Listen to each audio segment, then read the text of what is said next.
Anyone who has ever been to Rome has likely stopped and went to the Vatican Museum. And in the Vatican Museum is a great painting by Raphael. There's several great paintings by Raphael. But a great one depicting Plato and Aristotle. It's famous. In which, in Athens, Plato and Aristotle, surrounded by their many students, Aristotle looking up as he and his philosophy ends with the unmoved mover, the greatest being, that there's this thing that we call God, this being above all beings, the creator.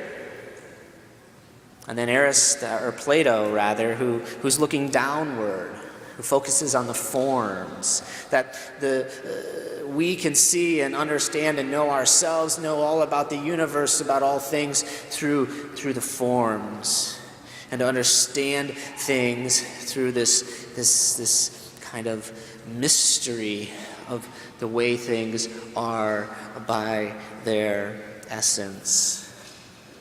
And it's very profound because this reality of that upward-looking focus of Aristotle and the downward focus of Plato has played out throughout the centuries.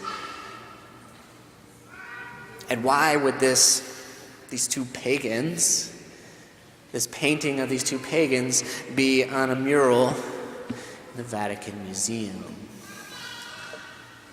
First and foremost, because their influence extends far beyond philosophy.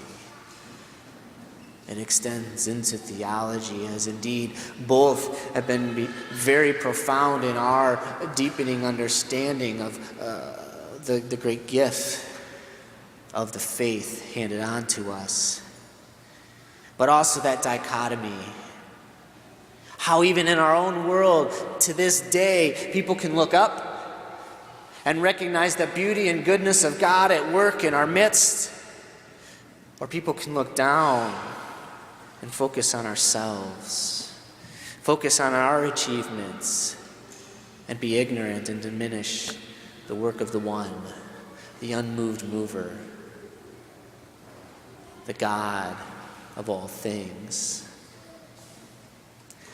I was just on vacation this past week. Yes, even priests need vacations, and it's a good thing, or we go crazy and it's not pretty. And I went down to North Carolina in the Smoky Mountains. And at one point, we were down on this tour, and you see this reality, this Platonic and Aristotelian dichotomy at work. For we're in this valley, and this guide mentions that in this valley exists more species of plant life than are found in the entire continent of Europe. It's pretty profound. One small valley, smaller than the city of Lafayette. More species than all of the continent of Europe. And yet, no mention of God. Now, it wasn't a religious tour. He didn't know that he was walking around with 5 priests either. But this was all very much earth-focused. That this very much evolutionary thinking, that somehow, some way, that one event led to another, and then all of a sudden these plants just showed up here. And it was all very much also about what we needed to do. You get the sense, going to some of these nature preserves, that man is the greatest evil inflicted upon the face of the earth. That if only man would disappear, then all things would be great. And yet we read in Scripture that man is the pinnacle of creation. Man is made in God's image and likeness. Man has surpassed creation, as stewardship, has the highest place. And yet, from time to time, we're made to feel the lowest of low. And when you go to places that are as beautiful as maybe your own backyard, or the Smoky Mountains, or the Grand Canyon, or the Caribbean, or wherever, do we look out and do we say, Man has done this. This is beautiful. Or pure luck and randomness has done this. Or do we look up to the sky and thank God and say, God has done this, and marvel in his sight? It's that dichotomy of that painting in the Vatican Museum. Is it the work of the unmoved mover, of God above all gods, the God, the King of kings, the Lord of lords, or is it ourselves? Some kind of rationalization in our own lives to try to make sense of the unintelligible and try to put it into our terms. And this is at the root even of our scriptures today. Our gospel today is Christ's multiplication of the loaves. We know it very well. In fact, it's the only miracle that appears in all four gospels, except for the resurrection itself. Why is this the only miracle of all the miracles? Not even the raising of Lazarus appears in all four gospels. This miracle of the multiplication of loaves.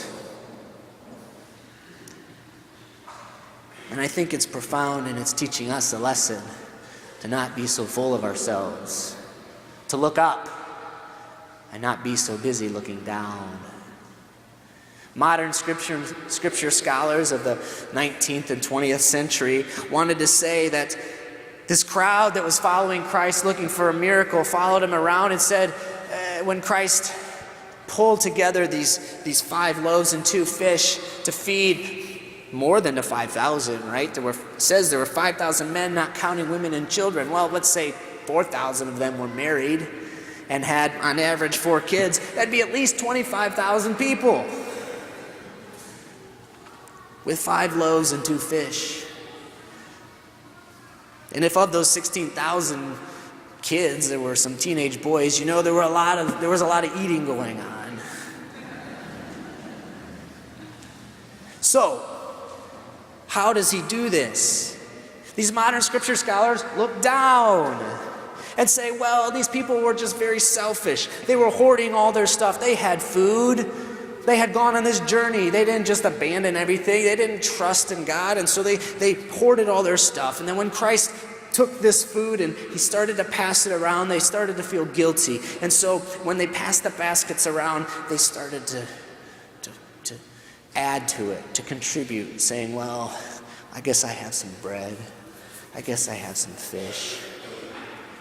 And so by the time the baskets got around, there were these 12 baskets full of leftovers from what people were hoarding, unwilling to give up before. While it's a great theory, it's completely contrary to Scripture. 4 times it appears in Scripture, and 4 times the evangelists make it very clear that's not what happened. They say that from this small bit of fish and bread, Christ blesses, breaks, and gives. And from that, all the people eat and are satisfied. And not just satisfied, as some scripture scholars say, well, when they passed around, they realized they weren't that hungry after all, and so didn't eat. Fine, even if nobody ate anything, he still multiplied 5 loaves and 2 fish into 12 baskets full. The reality is a miracle took place. That's why the 4 evangelists recorded it as such. They would have picked up on the fact that the people would have suddenly become generous, that their hardness of heart had been broken, and they suddenly began to give to each other. Christ talked about this constantly. Love your neighbor as yourself. Give to the poor. Feed the hungry. This would have been a great realization of that teaching. That would have been a good thing, but that's not what happened. What happened was God himself, through the person of Christ, worked a miracle in their midst. And yet, even to our own day, some people want to look down. They want to rationalize They want to understand in human terms, in human forms, how God works, rather than simply looking up and praying with the psalmist, Lord, the eyes of all look hopefully to you, for you give them food in due season. You open your hand and you satisfy the desire of every living thing. To love is to trust, to look to God, and to ask for what we need. We can try to ignore his existence. We can ignore the beauty of creation as the handiwork of God and try to rationalize it as something else, just as so many people in our world do today. But that's not going to do anything for us. Not now, and definitely not for eternity. St. Paul says, what will separate us from the love of Christ? He says, not will anguish or distress, will persecution or famine, nakedness, peril, or sword? No, resoundingly, no. None of these things will, for I am convinced. Convinced. That's an intellectual term. He's had an encounter. He who was a Christian killer, a Christ hater, is now convinced beyond a shadow of a doubt that neither death or life, angels or principalities, present things, future things, powers, height or depth, or any other creature will separate us from the love of God. That there's no power in the world, this world, the world to come, the world outside of us. There's nothing that can separate us from God